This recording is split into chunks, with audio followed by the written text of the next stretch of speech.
하나님 주신 말씀 갈라디아서 4장 4절부터 15절 말씀을 통해서 너희의 복이 어디 있느냐 라고 하는 제목의 말씀으로 은혜를 받고자 합니다.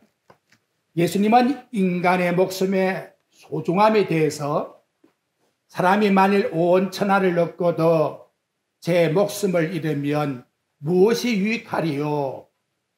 사람이 뭘 주고 제 목숨과 바꾸겠느냐? 이렇게 마태복음 16장 26절에서 말씀하셨습니다. 이는 인간의 목숨의 가치성에 대해서 일러주신 말씀이지요.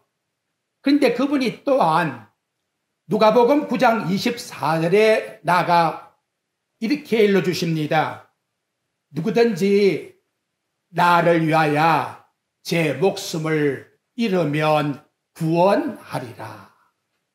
분명히 예수님은 인간의 목숨이 천하보다 귀한 것인 것을 일러주셨는데 이보다 더 귀한 것이 있으니 인간의 영혼의 구원을 위해서 육체의 목숨을 포기하고 영생을 받으라. 영생의 복을 일러주셨다는 것이지요. 하나님이 이 땅에 천국을 보내기 위하여 택하신 자녀들에게는 어떤 은혜를 허락할까요? 바로 금방 일러준 예수님 말씀과 같이 우리의 육체보다 더 귀중한 영혼이 있으니 그 귀중한 영혼을 보배로 여기라 라고 하는 은혜를 주신다는 것입니다. 여러분, 우리는 지난 주일 로마로 복음을 전하러 가는 바울의 일행이 유라굴라 풍랑을 맞는 말씀을 드렸습니다. 그들도 인간입니다. 우리처럼 목숨을 귀중히 여기시는 분입니다. 그런데 그들이 복음을 위하여서 목숨을 버릴 만큼 로마로 자신을 희생해서 간다는 것은 그들이 무엇 때문에 이와 같이 했을까요? 바로 그것은 하나님의 은혜로 값없이 어렵다 하심을 받는다고 하는 이 복음의 가치가 나의 생명보다 더 귀중하다는 것을 그들은 믿었고 알았기 때문에 이것을 전해주기 위해서 로마로 갔다는 것이지요. 십자가에서 구원받은 강도도 마찬가지입니다.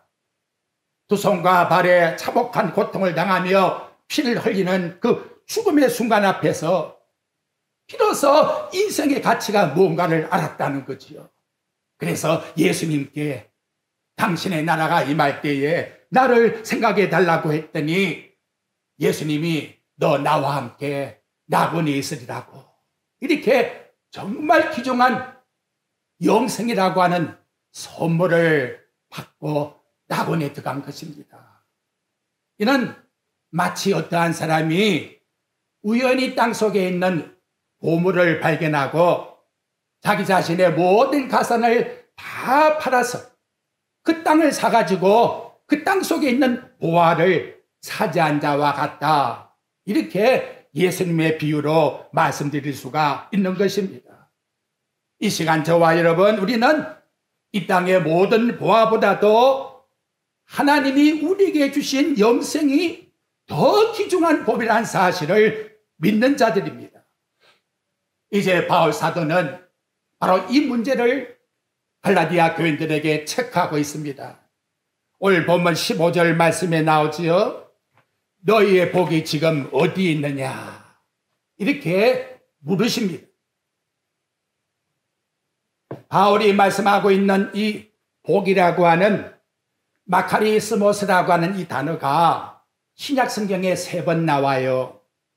그런데 오늘 본문을 제외하고 로마서에 2번 나오는데 로마서에 나오는 말씀을 이해하게 되면 갈라디아의 말씀도 자연히 이해가 된다는 거지요. 첫째, 로마서 4장 6절에 나옵니다. 일할 것이 없이 하나님께 의로 여기심을 받는 사람의 행복에 대하여 다윗의 말한 바. 그래서 다윗은 인생의 진정한 행복이 뭐냐라고 하는 것을 일러주고 있는데, 솔직히 여러분 다윗의 삶을 생각해 보십시오.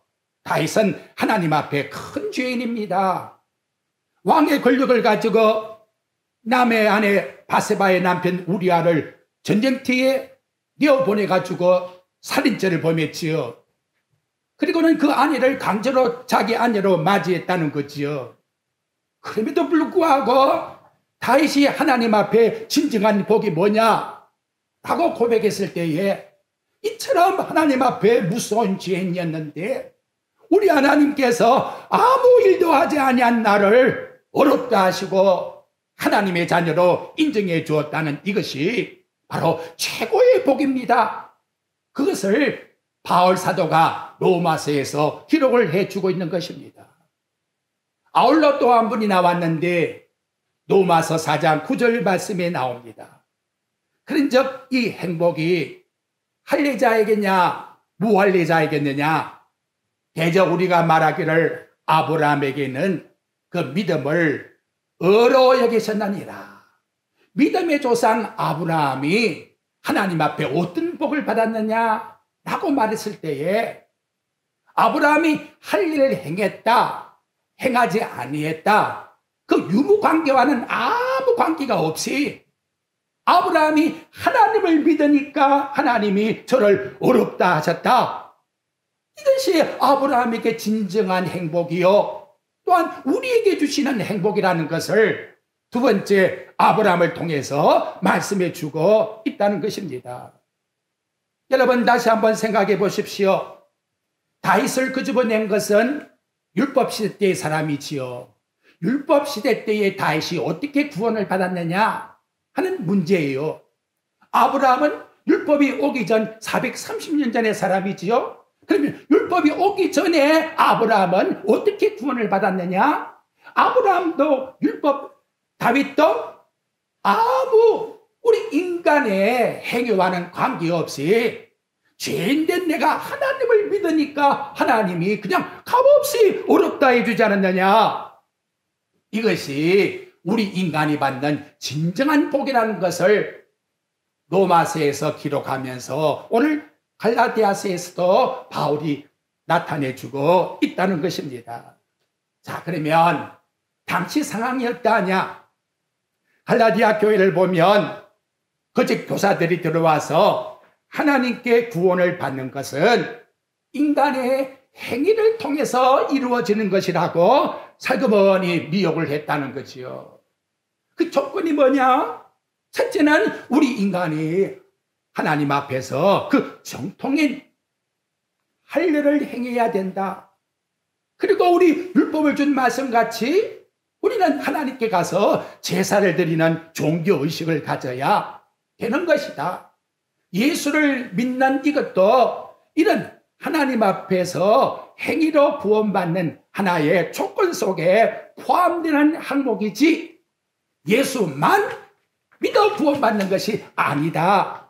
이렇게 미혹을 하면서 오직 하나님의 은혜로 믿음으로 말미암아 구원받았다는 하나님의 진리를 희석시켰다는 것이지요. 하지만 이제 중요한 것은 이 문제에 대한 지적으로 바울이 뭐라고 말씀하고 있느냐? 그게 아니라는 거예요. 구원이라는 것은 우리 인간의 행위와는 아무 관계가 없다는 거예요. 그래서 그것을 일러주기 위하여 갈라디아 4장 4절과 5절을 먼저 기록을 하고 있다는 겁니다. 여러분 갈라디아 4장 4절과 5절을 한번 보십시오. 때가 참에 하나님이 그 아들을 보내사 여자에게서 나게 하시고 율법 아래에 나게 하신 것은 율법 아래에 있는 자들을 속량하시고 우리로 아들의 명분을 얻게 하려 하십니다. 우리 인간의 행위와는 아무 관계가 없어요. 하나님이 당신의 아들을 세상에 보내셔서 율법 아래 나게 하셔서 율법의 순종함으로 말미암아 십자가의 속량으로 우리가 믿음으로 그냥 선물로 받았다는 거지요. 이걸 지금 이 본문 말씀에서 일러주고 있는 것입니다. 먼저 여러분 4절에 때가 참에 마치 만삭되었다 여인의 그런 모습과 같이 여기서 일러주고 있지요. 그 때가 찼다는 것이 무엇이냐? 하나님이 그 아들을 보내실 때가 찼다고 일러주고 있는 것입니다. 이것을 갈라디아 3장 내려가서 19절 말씀의 내용을 통해서 보게 되면 하나님께서 우리에게 약속하신 때가 찼다라고 일러주고 있는 내용입니다. 자, 그렇다면 그 약속 있는 하나님 주시는 때가 찬 그 증거가 뭐냐? 그래서 사도행전 13장 23절에 보면 하나님이 약속하신 대로 구주를 세우셨으니 곧 예수라. 예수라고 이와 같이 일러주고 있습니다. 예수님이 이 세상에 오셔서 어떤 일을 행하셨느냐? 그래서 5절과 6절의 말씀이 나오지요. 율법 아래서 있는 우리를 속량시키고, 그리고 예수님이 속량시켜 주신 그 예수님이 행하신 것 때문에 그를 믿는 자에게는 아들이라는 명분을 우리들에게 얻게 하셨다라고, 예수님이 다 이루어놓은 구원을 우리에게 그냥 하나님이 아들이라 이렇게 명분을 주셨다라고 이렇게 말씀하고 있는 거예요. 그러면 어떻게 우리가 아들이 되었느냐? 6절에 나오지요. 뭐라고 합니까? 너희는 아들이 될 것이니, 그럽니까? 아들임으로. 이거 얼마나 감사합니까? 여기서 절대 흔들리면 안 돼요. 우리는 하나님의 아들이에요. 아들임으로. 하나님이 그 아들의 영을 우리 마음 가운데 보내어서 우리가 하나님 앞에 뭐라고 한다고요? 아빠 아버지라 부르게 되었느니라 하고 이와 같이 우리들에게 일러주고 있는 것입니다. 여러분, 이전에 우리는 어떤 상태였습니까? 여러분 8절 말씀을 보십시오. 이러한 상태에 있는 것을 하나님께서 우리에게 아들을 보내어서 구원시켰다는 거예요. 그러나 너희가 그때에는 하나님을 어떻게 해요? 알지 못하여 본질상 하나님이 아닌 자들에게, 본질상 하나님 앞에 진노의 자녀들이었는데 우리 하나님이 이 땅에 아들을 보내어서 구원시켰다는 거예요. 그러면 왜 우리 하나님이 율법 아래에 있는 자에게 속량하기 위해서 율법 아래에 있는 자에게 나게 하셨느냐? 4절에 보면 하반절에 율법 아래에 나게 하신 것은 하고 이유를 말씀하고 있지요. 저나 여러분이나 이 땅에 어떠한 인간도 율법을 다 지켜 구원받을 자는 없다는 거예요. 그렇기 때문에 하나님 아들이 이 땅에 우리 인간이 지키지 못할 그 율법을 온전히 대신해서 다 지키기 위해서 율법 아래에 나섰다라고 이와 같이 말씀해 주고 있습니다. 우리에게 대하여 우리 죄를 용서해 준 것을 뭐라고 말씀했느냐? 그래서 5절 말씀해 보니까 율법 아래에 있는 자들을 어떻게 한다? 속량이라고 하는 단어, 엑사고라조라고 하는 단어는 뭔가 노예를 사기 위해서 대가를 지불했다는 거예요. 구원은 죽음의 자리에서 올려 건져주었다면 속량이라는 것은 대가를 지불하고 해방시켜 주었다는 것이지요. 바로 그 대가가 무엇입니까? 바로 나와 여러분을 위해서 하나님 아들이 십자가에서 당신의 피를 흘렸다라고 우리에게 말씀해 주고 있는 거예요. 그것이 바로 우리 하나님이 지불한 속전이라고 말씀하고 있습니다. 저와 여러분은 하나님의 자녀이기 때문에 예수 그리스도가 나를 위하여 십자가에 죽으시고 부활하셔서 나를 죄 가운데서 구원해 주었다는 것을 성령을 통해서 저와 여러분에게 믿게 하신다는 것이지요. 그래서 결과가 어떠하냐? 6절 말씀에 나온 것과 같이 아들의 영을 보내사 아빠 아버지라 부르게 하셨다라고 이와 같이 우리에게 말씀해 주고 있는 것입니다. 인간의 행위와 아무 관계가 없어요. 내가 지금 이렇게 하면 지옥 가느냐, 저렇게 하면 지옥 가느냐, 지금 저와는 아무 관계가 없는 거예요, 여러분. 아무 관계가 없어요. 하나님이 다 행하셨고 그 아들을 세상에 보내셔서 다만 우리는 그 아들을 성령을 주셨기 때문에 믿게 해서 아빠 아버지 이렇게 하나님께 영광을 돌려드리는 기쁨의 소식을 드리게 했다는 것이지요. 여러분, 결혼하고 자식을 낳아서 아이가 아빠할 때에 그 기분이 어떻습니까, 여러분? 바로 그런 모습을 우리는 하나님께 드리고 있는 거예요. 이 이상 더 하나님이 우리에게 바라는 것은 없는 거예요. 근데 이 이단자들이 들어와서 뭐라고 속삭이느냐? 우리 인간의 행위를 갖다가 자꾸 공로로 만들어야만 하나님 앞에 갈 수가 있다고 하니까 바울이 너무나 마음이 아파서, 여러분 이제 우리는 믿는 것도 중요한데 바로 믿으셔야 돼요. 10절 말씀 한번 보십시오. 거기 나오잖아요. 너희가 날과 달과 절기와 해를 삼가 지키니 내가 너희를 위하여 수고한 것이 헛될까 두려워하노라. 내가 지금 믿음으로 행하고 있는 이 행함의 열매가 하나님 앞에 구원을 얻기 위해서 주일도 지키고 또 뭐 11조도 바치고 또 뭐도 하고 이렇게 라고 조건을 붙이고 있다면 바울은 뭐라고 하지요? 두렵도다. 하나님이 그걸 원하심이 아닌데 왜 잘못된 길로 걸어가고 있느냐? 이렇게 지금 경고의 말씀을 하고 있다는 것이지요.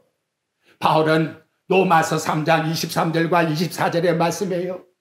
모든 사람이 죄를 범하였음에 하나님 영광에 이르지 못하더니 그리스도 예수 안에 있는 속량으로 말미암아 하나님의 은혜로 값없이 어렵다 하심을 얻은 자가 되었느니라.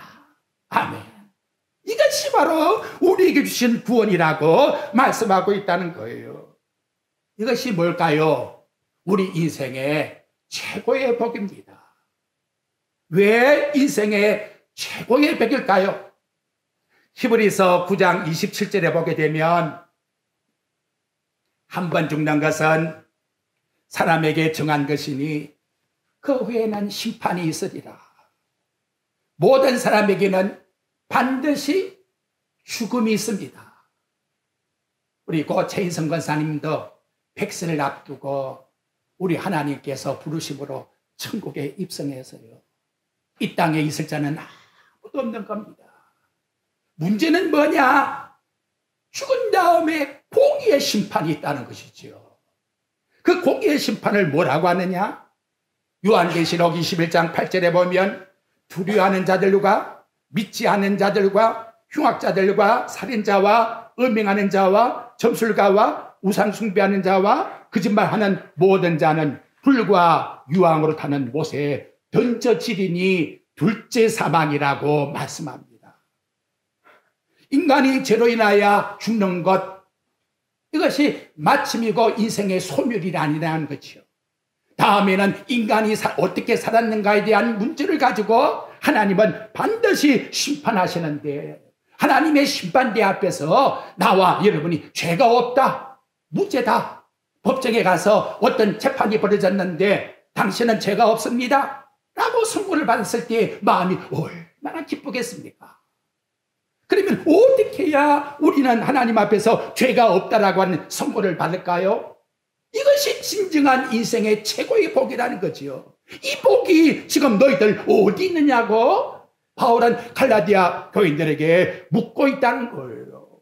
우리가 예수 그리스도 안에 죽으면 예수 그리스도를 믿는 믿음 때문에 로마서 8장 1절과 2절을 보니까 이제 예수 그리스도 안에 있는 자에게는 결코 정죄함이 없나니, 예수 그리스도 안에 있는 이 조건이 바로 예수 그리스도 안에 있는 생명의 성령의 법이 우리를 죄와 사망의 법에서 해방시켰다, 무죄라고 선언해 주신다라고 이와 같이 우리에게 말씀해 주고 있다는 겁니다.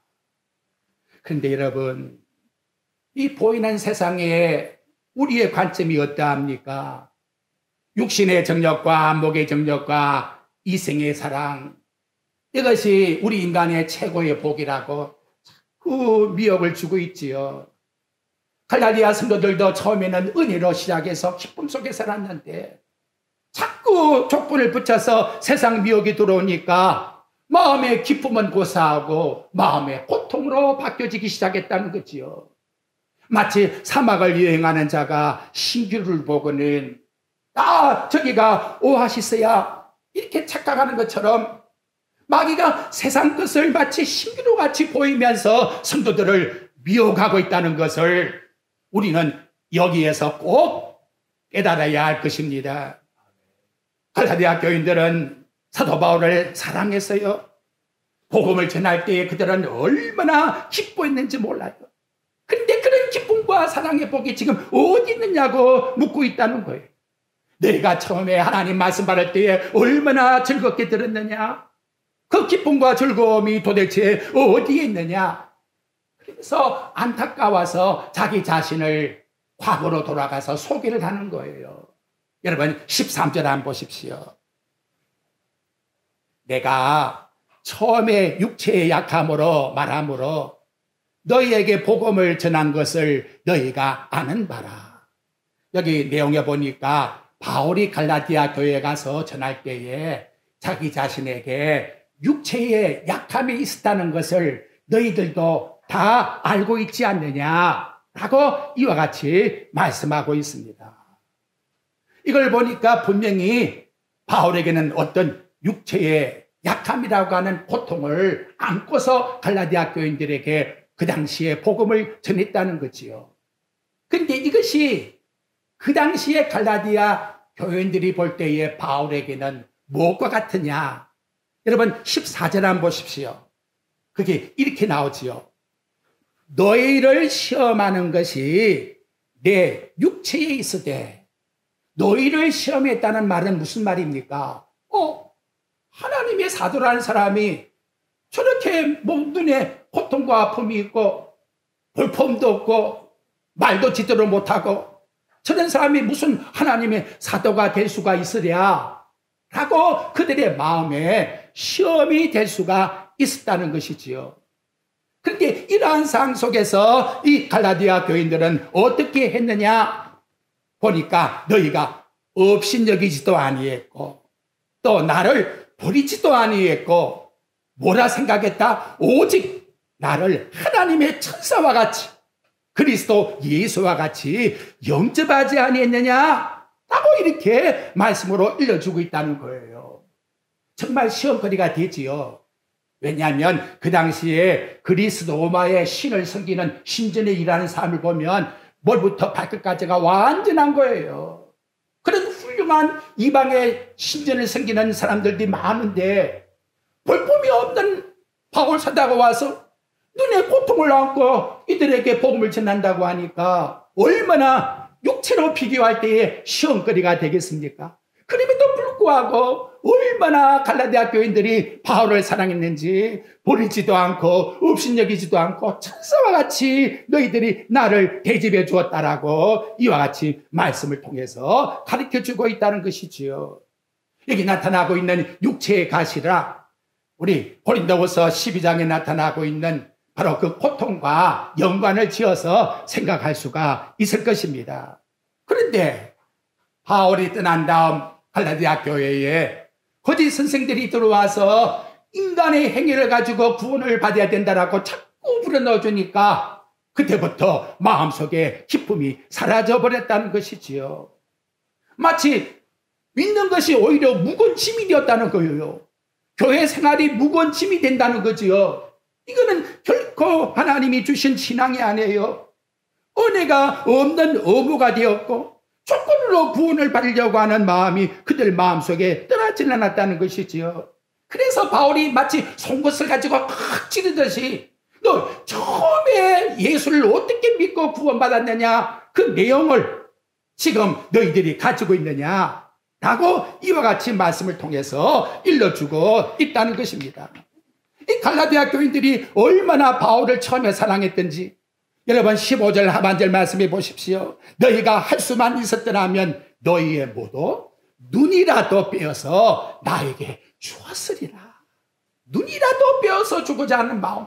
은혜를 받고 나니까 성도들이 목회자에게 한 약함을 보고는 아이고 내 눈이라도 빼어서 저 목회자의 눈에다가 넣어줬으면 이런 심정을 가지고서 이들은 복음을 받아들였다는 것이지요. 여러분, 하나님 앞에 은혜를 받게 되면 바로 그것은 복음 생활이 기쁨의 생활인 거예요. 언제 주일이 올까? 기쁨으로 충만한 거예요. 사도행전 8장 8절에 보게 되면 빌립 집사가 사마리아 성에 가서 복음을 전했더니 그 성에 큰 기쁨이 넘치더라. 우리 전환교회가 하나님 앞에 모일 때마다 기쁨이 넘쳐야 돼요. 그런데 갈라디아 교회가 찬바람이 불기 시작했다는 거지요. 기쁨은 고사하고 사이비 종교에 이들은 빠져가지고 거꾸로 되어가지고 바울이 사이비 선생처럼 이들은 생각하고 있으니 이거 얼마나 마음이 아프겠습니까? 그래서 나타나는 관계가 어떠하냐? 갈라디아 4장 16절 말씀 한번 보십시오. 그런즉 내가 너희에게 참된 말을 하는 것 이것 때문에 원수가 되었느냐? 이렇게 말씀하고 있는 거예요. 전에는 자기 눈까지 떼어주려고 했던 교인들인데 이제는 바울과는 원수의 관계, 에크드로스라고 하는 이 단어의 내용을 보면 적대적인 성향, 적대심, 미운 마음, 이런 마음이 그 마음속에 찼다고 말씀하고 있다는 것입니다. 이거 얼마나 바울이 안타깝겠어요. 그래서 그 안타까운 심정을 19절 말씀에서 말씀해요. 이제 이 말씀 이해가 될 거예요. 바울은 나의 자녀들아. 그럼에도 불구하고 당신이 가서 전도했기 때문에 너희 속에 그리스도의 형상을 이루기까지 예수 그리스도의 십자가로 구원받았다고 하는 바로 그 믿음이 너희들에게 이루어진다면 다시 내가 너희를 위해서 무슨 수고하겠다고요? 해산의 수고까지라도 나는 하겠다고 하는 바로 이러한 각오를 가지고 바울이 오늘 본문 말씀 속에서 나타내고 있는 것입니다. 즉 믿음으로 하나님 앞에 의롭다 하심을 받은 것, 예수 그리스도의 십자가의 사건이 다시금 갈라디아 교인 속에서 형성화된다면 여인이 자식을 낳을 때의 그 고통의 아픔과 같은 수고도 나는 마다하지 않고 내가 그와 같이 행하겠다고 말씀 속에서 일러주고 있는 것입니다. 그래서 이제 여러분 몇 가지 정리한 것은 진짜 하나님 자녀가 뭐냐 그 증거를 일러주고 있는 거예요. 앞에 다시 8절로 올라가 보십시오. 하나님의 자녀는 하나님을 아는 자가 하나님의 자녀라는 거예요. 9절 말씀, 이제는 너희가 하나님을 알 뿐 아니라 더욱이 하나님이 아신 바 되었거늘 라고 말씀해 주고 있습니다. 하나님이 창세전에 당신의 택한 백성은 공통점이 뭐다? 누구를 막론하고 하늘의 하나님 아버지를 안다는 거예요. 요한일서 2장 12절에 가보게 되면 아이들도 죄 사함 받은 것을 안다라고 일러주고 있어요. 어린아이라고 신앙을 절대 무시하면 안 돼요. 똑같이 하나님 앞에서의 자녀예요. 누구를 막론하고 하나님 자녀는 하나님을 안다라고 우리에게 일러주고 있습니다. 그래서 다시 갈라디아 4장 6절 말씀의 내용에 보게 되면 아들의 영을 보내어서 우리로 하여금 하나님을 아버지라, 아빠 아버지라 부를 수 있는 신앙의 고백을 하게 했다라고 우리에게 일러주는 겁니다. 하나님이 우리에게 하나님 자녀라는 것을 알게 해주었기 때문에 우리는 하나님 앞에 아버지라 고백할 수 있게 된 것이지요. 근데 이것이 왜 이렇게 중요하냐 그 말. 하나님이 나를 하나님 자녀라고 알게 해줬다고 하는 이 전적 하나님의 은혜를 고백하지 않게 되면 결과에 가서는 내가 예수를 믿게 되었고 내가 하나님을 알게 되었고 내가 내 행위를 가지고 천국 간다라고 하는 그런 잘못된 사상으로 빠지게 되고 결과에 가서는 하나님을 못 오가는 그런 신앙이 되고 만다는 것이지요. 그래서 이 내용이 중요하기 때문에 우리의 신앙의 고백은 바로 하나님이 우리를 알게 함으로 말미암아 우리는 하나님 아버지를 고백하게 되었다라고 일러주고 있는 것입니다. 둘째로는 오직 하나님의 은혜로 모든 구원이 이루어진다는 것을 아는 자가 하나님의 자녀입니다.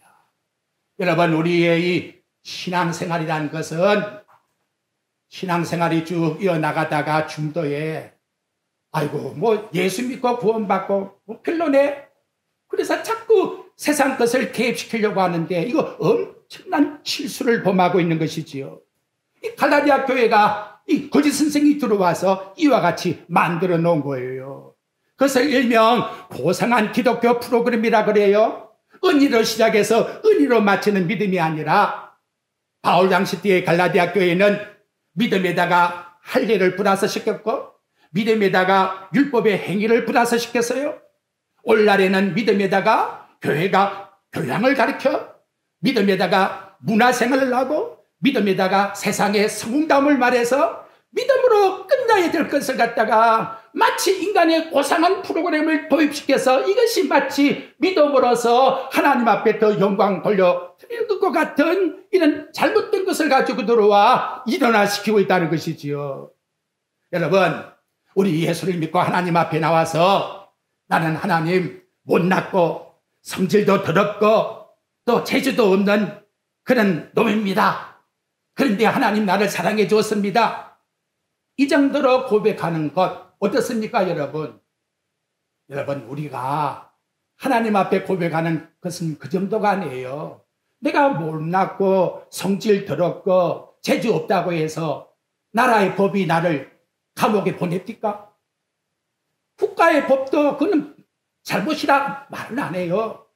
우리가 하나님 앞에 잘못됐다는 것은 영원히 지옥 갈 하나님 앞에서의 정죄받은 죄인이라는 사실을 이것을 하나님 앞에 고백해야 비로소 은혜가 부각되는 것이지요. 그러니까 이것도 잘못했고 저것도 잘못했고 이 정도로 해서 되는 게 아니에요. 그것은 세상 법도 우리에게 법을 적용 안 시켜요. 중요한 것은 내가 지옥불에 떨어질 인생을 갖다가 하나님이 당신의 아들을 희생해서 구원시켜 주었다는 것을 고백해야 되는 거예요.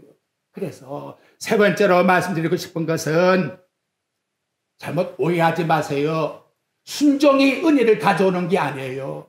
내가 이만큼 순종했으니까 하나님 나에게 은혜 주시오. 그건 조건이, 그건 종들이 하는 거예요. 내가 이만큼 일했으니까 나에게 품삯을 달라고. 우리 하나님을 믿는 믿음이라는 것은 은혜를 받았기 때문에 하나님께 순종하는 거예요. 우리 하나님 나를 얼마나 사랑해 주었는데 내가 아직 죄인 됐었을 때에 하나님이 당신의 아들을 십자가에 죽이심으로 나를 죄 가운데서 구원하여 하나님의 아들이다 이런 명분을 주었으니 이보다 더 기쁜 일이 어디 있느냐. 이를 감사하며 찬양을 드리는 것이 곧 우리 하나님 앞에 은혜 받은 성도들의 신앙생활이라고 우리에게 말씀해 주고 있는 것입니다. 우리의 순종의 삶은 은혜를 얻기 위한 것이 아니에요. 은혜를 얻기 위해서 한다 할 것 같으면 그것은 곧 하나님 앞에서 내 행위를 가지고 도전하는 거예요. 그러므로 은혜를 받은 자의 모습이 어떨까요? 얼마나 기쁨의 표정이 있겠습니까? 누가 시키지 않아도 얼마나 감사하겠습니까? 바로 이런 기쁨과 감사의 열정을 가지고 우리 하나님 앞에 봉사하는 거예요. 마지막 한 가지 더 하나님 자녀는 말씀을 즐거워하는 거예요. 여러분 여기 12절 말씀이 있죠. 형제들아 내가 너희와 같이 되었은즉 너희도 나와 같이 되기를 구하노라. 너희가 내게 해롭게 하지 아니했느니라. 이 육시로 볼 때에 못난 이와 같은 나를 갖다가 어떻게 천사와 같이 대접했느냐. 다만 하나님 말씀에 은혜를 받아가지고 그 말씀이 너무나 좋기 때문에 나를 그와 같이 대접해 준 것이 아니냐. 그런데 복음의 말씀에서 떠나버리니까 바울과는 원수가 되더라는 거지요. 여러분 교회 생활에서 멀어진다는 것은 딱 이거 하나예요. 말씀이 나에게서 멀어지고 있다는 거예요. 나와 여러분 우리 이 말씀을 통해서 하나님과 나는 한 영이잖아요. 하나님 영이 나를 인도하심을 따라간다면 우리는 말씀을 따라서 인도함을 받는 존재이지요. 그래서 하나님의 말씀은 하나님과 우리 사이에 친밀감에 대한 관계를 표현해 주는 거예요. 마치 꿀송이보다 더 달다. 나는 새벽에 일어나서 하나님 말씀을 보노라. 이거 얼마나 그 말씀에 친밀감을 가졌으면 다윗이 그와 같이 일러주었겠습니까? 여러분 하나님 말씀 육신의 일을 위해서 그렇게 수고하는데 우리 하나님 말씀에 친밀감을 가지고 우리 하나님 말씀 앞에 더 가까이 나가십시오. 하나님이 바로 이와 같은 마음속에 은혜로서 더 풍성함을 누리게 해준다는 것을 결론으로 말씀하고 있습니다. 이제 마침으로 요한계시록 14장 13절에 보니까 내가 들으니 하늘에 음성이 나서 이르되 기록하라. 지금 이후로 주 안에서 죽은 자가 복이 있도다. 죽음으로 끝나면 좋겠는데 죽은 다음에는 영원한 심판이 있어. 그런데 어떤 자가 복이 있다고요? 한번 따라해 봅시다. 주 안에서 죽은 자가 복이 있도다. 나와 여러분은 복을 받은 사람입니까? 앞으로 복을 받을 겁니까? 좀 크게 해봅시다. 복을 받은 사람이에요. 언제든지 우리는 이 복을 가지고 있는 거지요. 지금이라도 하나님이 불러가시면 주 안에서 죽은 자가 복이 있다. 더 이상 보태지 않아요. 더 요구하는 게 없어요. 이 자만이 복이 있다고 말씀합니다. 이 시간 우리에게 예수 그리스도를 믿도록 은혜를 베풀어 주신 하나님께 모든 영광을 돌려드리며 남은 여생에 우리 기쁨과 즐거움을 가지고 주를 섬기는 믿음의 성도들이 되시기를 주의 말씀으로 축복드립니다.